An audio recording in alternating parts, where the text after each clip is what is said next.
Incoming chat. Thank you for joining us one more time in another episode of our podcast. And today I have not only a guest, but also a friend, Gaston Sitbon.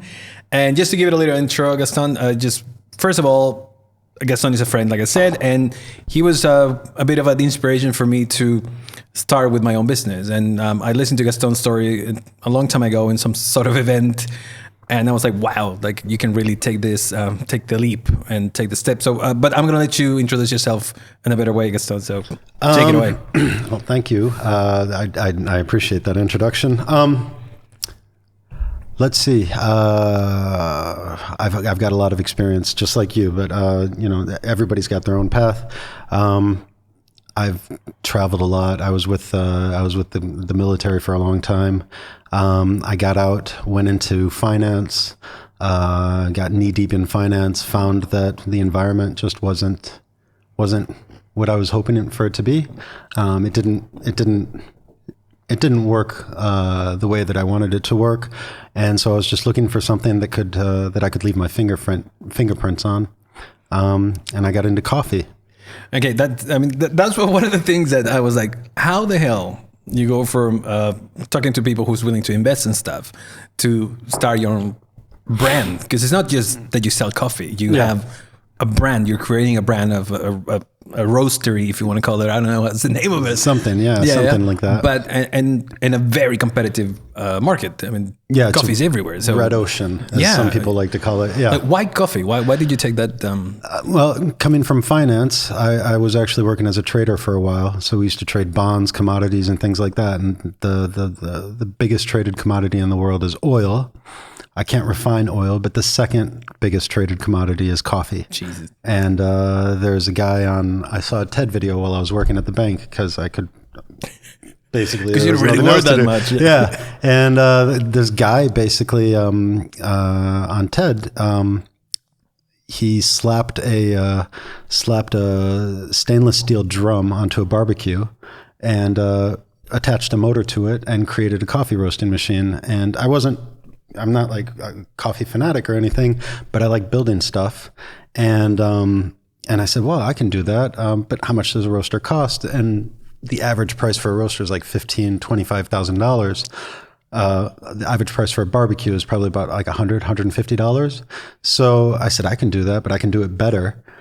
So I just started getting like obsessed with trying to design this thing, this coffee roasting machine. And it took like 18 months, but finally I got with the motorcycle guy, this and that, We got this thing working together. In the meantime, though, I stepped away from the bank. I just jumped off every ledge as I was moving forward. I was still working at the bank. I started a company. And I had to pay taxes on the company. I was still working at the bank. I rented a space. And then I just quit the bank. Now I didn't have a job. I had to pay taxes on a company, and I had to pay for this space. And there we go. That's one of the things that it really sort of inspired me and scared the crap out of me when you mentioned this in your story. That I just took the leap. I didn't have any money. I just got a small loan and go for it. Yeah. And I mean, it took me years before I had the balls to do that because it's not easy. I mean, you have a family. I have a family, and to do that and just try to all right, well, I'll put all my eggs in this basket and just go for it. How did you manage to do that? Like how? Because I mean, for a lot of the people that listen to this, they're probably in the stage of, I mean, I want to start my own business or I want to leave my career or start something new. Like what was it? What was the moment that says like, you know what, let's just do it?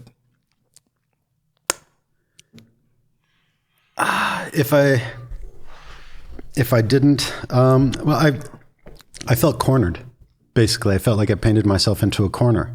And if I didn't do it today, then I probably wouldn't do it tomorrow. So it was the right time? It wasn't the right time. It was completely the wrong time. I just had my second kid, you know? It was completely the wrong time, but I just decided that I had to do it.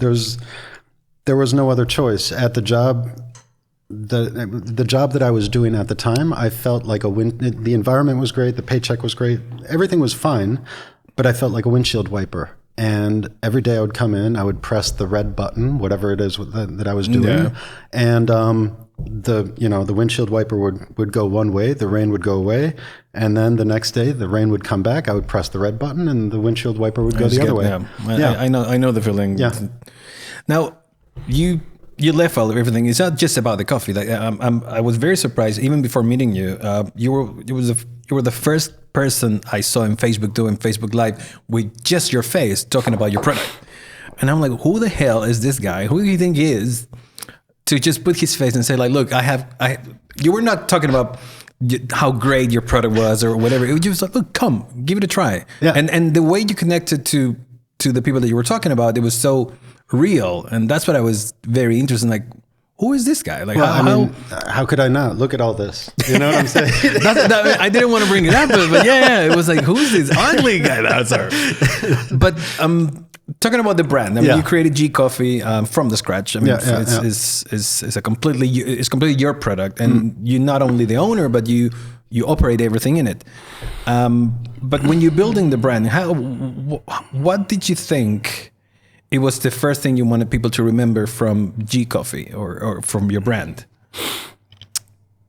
I wanted to be remembered. There was no one specific thing that I wanted people to remember. Like I said in the beginning, the whole idea was to build this machine and then to become a manufacturer because I studied business, and there's red ocean, blue ocean, and there aren't many manufacturers of roasters. So we rented a space to build this thing. I grew up, my father he's been in the restaurant industry his whole life. And when we would go out on his day off, we would just go out to dinner, and he would criticize and comment about different restaurants and stuff like that. So I grew up in the hospitality industry. So the idea of that space was, we're not going to rent a space with high traffic. We're not going to try to create a cafe or anything, but let's slap an espresso machine in there and we'll make, 5, 10 coffees a day, and that might pay the electricity. Fortunately, right across the street, there was an IT company that all those guys really loved. They really enjoyed coffee, but they also enjoyed kind of getting away and being in this DIY type space because we built everything out of pallets. So the roaster got moved aside, and we created this cafe brand, I guess you would say. So it was the windshield wiper from the corporate job that I had. I didn't want that. I wanted to be remarkable. I wanted to be remembered in whatever way I was going to do that. And so in order to do that, okay, sorry. Sometimes I kind of like go off. No worries. But as a windshield wiper, when I was working in that corporation, if I died, the next day somebody would come in and they would teach that person how to press the button too. So you were very replaceable. Yes, there was no fingerprint. So I wanted whatever we were creating to be memorable. When people would come into the cafe, and we've got like an invention kind of in the pipeline right now, I would take out these, wooden pallet boards and say, look, and there was like electronic wires and everything strapped to it with a motor and a heating element. I'd be like, oh, look what we're trying to build, it was just kind of sharing whatever we were doing with people. So now, I mean, something that I got inspired from your experience. Sorry for going off topic. No worries, man, no worries. Because I've always been interested about. It's a big problem I got. Yeah. It's your personal brand. You like I said before, you put your face a lot into what G Coffee is. Mm-hmm. So G Coffee is not an kind of like in the cloud brand. Mm-hmm. G Coffee is a person. G Coffee is a guy who has a story, like the story you've been telling. But how do you manage to have your face as the face of the company and separating them from your regular life? Or do you end up just mixing it all up? The problem is it's a big melting pot. And that's kind of a problem, but yeah. Because I know I don't go home and just drink tea and like, oh, thank God it's over. So this is. Oh, by the way, amazing coffee. Thank you. I don't want to use this as a. Yeah. Thank God we have Starbucks around the corner, right? Exactly. All right. No, but Yeah, so it's a big melting pot. It doesn't go away, which is a good thing and a bad thing at the same time. So, lately I've been trying to work on my personal brand because I'm representing a big brand like Live Chat, and I go to events, I go to conferences and different things, and I try people to remember me by something that is not common. So I always try to, for example, be myself, try to be humble or whatever. I try to get people to remember me by something, and I know people remembers you before they remember the company, and they associate your face very close to G Coffee, right? Once again, I mean, come on, no, but go ahead, sorry. And how do you see it working for for bigger companies or the marketing you see in general? How you see people relating a face to a brand or mixing up something that people don't remember really, like what you do, but remember the experience that you're providing, which is, in my opinion, what you do in general. I mean, I think it depends on the industry. It depends on the industry. It depends on what that company is trying to communicate. For the example of a bank, they're obviously trying to communicate safety. For, I don't know, a coffee shop, they're trying to communicate anti-whatever. For, I don't know, Kleenex company, they're trying to connect comfort or whatever. So I think that whatever company is out there, whatever that company is producing, service, product, whatever the case may be, they have to they have to find the qualities that they're trying to communicate and then embody them somehow. For a coffee company, it's easy because you do it in the form of a person who communicates their values. I think that the old method of attaching ourselves to, of companies attaching their brands to stars or celebrities is kind of outdated. Do you think people believe in the more real approach, like because this is what I see, that if people's going to listen to me, it's because I'm being honest, and they see that there's a set of values behind, and that's in my general marketing approach. That's what I try to do. So, do you think people would rather go for the value proposition or for the flashy celebrity endorsement? Or I think that no matter what the company does, no matter what the company produces or provides for its people, I think that the biggest thing that it needs to get is trust, no matter what. And whether it's banking, Kleenex, diapers, coffee, gadgets, TVs, whatever, it needs to gain people's trust. And you can't buy trust; you can only earn it. And so, that everybody's got an outlet right now. Everybody's got a channel. Everybody can express their opinion. And, if you don't have people's trusts, other people will find out very fast, and you might as well just wither away and go and just, wither away and die. I'm sorry to say that, but if you're not able to get people's trust and maintain it, you're not going to last. I'm talking about the maintaining, because consistency and being there all the time is something that marketers in general or business in general, they're trying to do all the time. So they're trying to use every channel they can to make sure you remember that they're around. My brand is here, my brand is there. Facebook, Twitter, TikTok, anything like that. When you have this process of like, right, I want to get people to know me, to trust me, how do you figure out your channels? I mean, do you try to use everything? Do you try to be everywhere? No. What are you giving people? What are you putting out there? What are you selling? If you're selling, I don't know, if you're selling headphones, maybe TikTok is a good place. If you're selling watches, Instagram. If you're selling, I don't know, banking products or let's say investment products, you're not going to go on TikTok for that, are you? So it depends. I don't know if you find a way I've seen crazy stuff on No, TikTok. I hear you. So it depends on your audience, obviously. But those audiences shift. When we were trading, there's this thing called fast money, where people are taking money out of bonds and putting it into equities, or taking it out of equities and putting it into commodities. And these are the same huge pots of money. So, and we were talking about TikTok and Facebook earlier.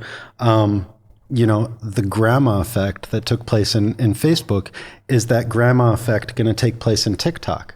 The parents of today, in 10 years or 15 years, hopefully not. I have 15 years until my daughter. You have a few years ago. Yeah, hopefully. But like in 15, 20 years, I'll probably be a grandpa. If my kid or kids are on TikTok, I might be looking on TikTok to keep an eye on them. Maybe you might want to sell me some investment products on TikTok. You know what I mean? So, who knows? But it's basically, what are you putting out there, and where is that audience? Yeah. Now, because we both started like a small business. I mean, I never really disclosed it on any other podcast, but I have my own popsicle company, which is a tiny company. Yes. And again, you've been an inspiration for that. Thank you. Now, this little business... I want 3% of your company, by the way. We'll get to that. 3% is my standard fee. Yeah.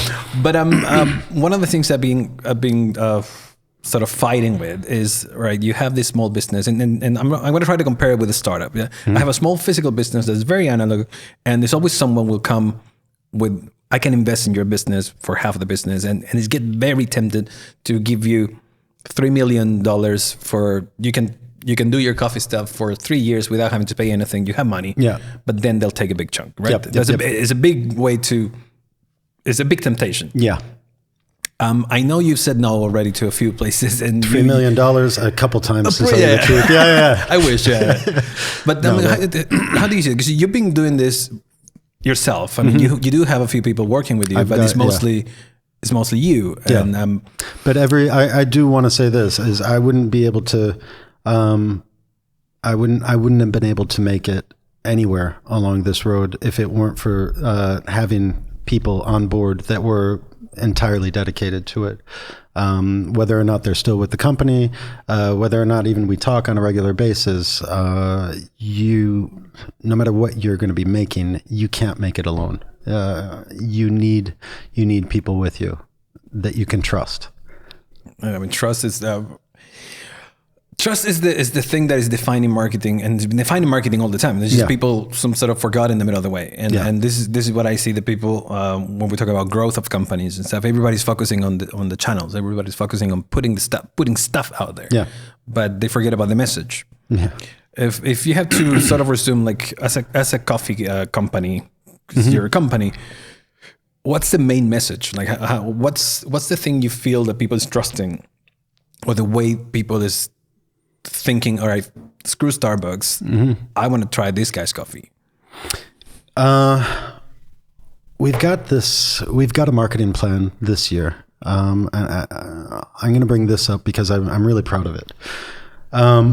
We've got a marketing plan this year where we sat down and said, okay, what are 52 different issues that people that drink coffee or serve coffee or work with coffee or have anything to do with coffee have?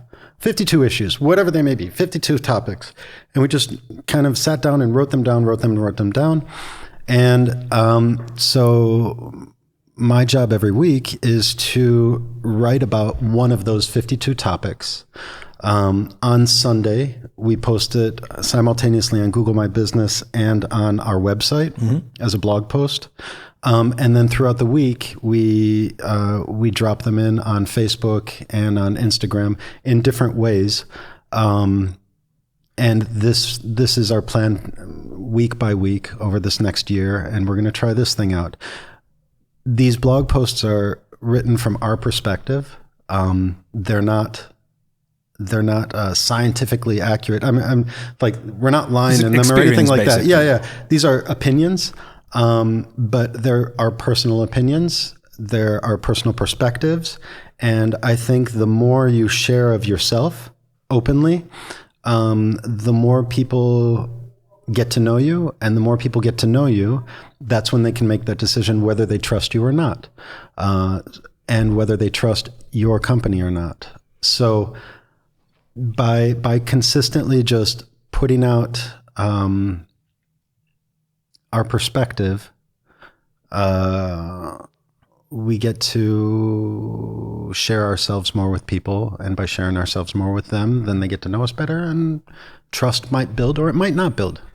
We'll see what happens. Then you have to start somewhere. You have to start sharing somehow. Yeah. Because one of the things with the other company too is we have constant posting of blogs and we've been switching from being sort of pushy into check our brand, check our product, into look, forget about that. Let me tell you, let us tell you all the failures and all the experience that we got, and that's definitely a value for everybody. I think people is enjoying more failures than success stories. They really want to hear this guy didn't make it. Yeah. But then they get to learn too. I mean, you're opening yourself to look, I'm not perfect. No, but it's lessons learned though. It's lessons learned. Yeah. Sorry. No worries.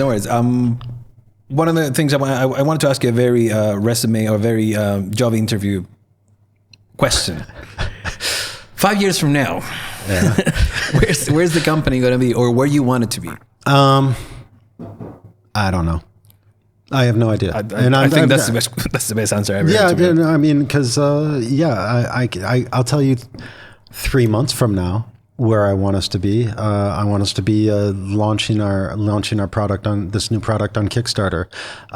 If it succeeds, because we have an A, B, or C option. If A is if it doesn't succeed, B is if it reaches its goal, C if it blows it out of the water, doubles, triples, whatever.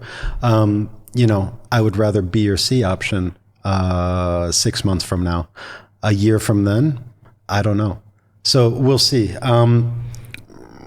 It's one of the things, and nowadays, I don't want to be regretting in 5 years. How about that? In 5 years, I don't want to be regretting. So I can tell you where I don't want to be in 5 years is regretting. Don't want to look back and say, damn it. Yeah. No, when I started my own company, and when I was talking to people starting their own stuff, everybody talks about you have a business plan for 3 to 5 years, and that's what I wanted to go there, because nowadays 3 to 5 years, and you have no clue what's going to happen in 3 to 5 years, and it doesn't matter how much you prepare for that. Things change so much. For example, summer comes, is 35 degrees outside. How are your sales? Yeah. Or in my case, winter comes, nobody buys ice cream. Yeah. Right. So I think business need to be so flexible in their business plan. Massively flexible. And that's something you only learn when you're there. I mean, you don't really prepare for let's be flexible, guys.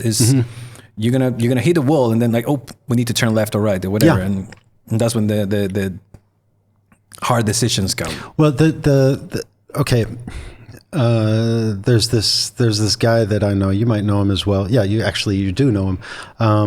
There's a group on Facebook that's international, and there was somebody that said, I want to open this kind of business. Do you have any? Does anybody have any suggestions? And I'm stepping away from Facebook a little bit, but I did see this guy's comment in there, and his first comment was, "Don't do it." And then and I don't know if you know. Yeah, I think I know. Okay. And then she responded something to him, and then his next comment was, well, if you don't have a business plan, there are some businesses. Actually, having an idea of what you want to do for that business is fine. Having something written down is great, but having like a structured business plan that's not flexible, that you can't move away from in any way, is just kind of putting a noose around your neck, because it's going to be harmful in the end. You have to be flexible, just like you said. There's the whole term of agile and software. It needs to be applicable everywhere, marketing or business or finances, whatever. Yeah. Question to close: if you were to see yourself 2 years ago, you've been with G Coffee, for 4 years already? 4 or 5 years. 4 or 5 years. If you get to see yourself again, you travel back in time, and you see Gaston ready to jump into G Coffee, what would you say to yourself? Do it or not do it? Oh, I would say do it. I would say do it. Focus on this. No, you know what? I would say do it. Just just Just as do you've it. been doing. Yeah, exactly. Yeah. Because if you don't make mistakes, you're not going to learn, and you're going to make them down the road. If I were to say, do it, except don't do this one thing, You'll never trust learn. me, 2 years from now, I would make that one mistake. You know what I mean? And it might be more catastrophic. So yeah. Well, I mean, thanks again for being here. I just want to really, really appreciate, because again, you were an inspiration for me to start thank doing you. the stuff Thank you, that I'm man. doing. Thank you. And I wish you the best, man. Thank you. You And too. You thank too. you. Thank you very much. And for everybody listening, I hope you join us on our next podcast. And ciao for now. Take care. We really want to hear from you, so make sure you leave a comment in the comments below, and don't forget to subscribe. We'll see you next time.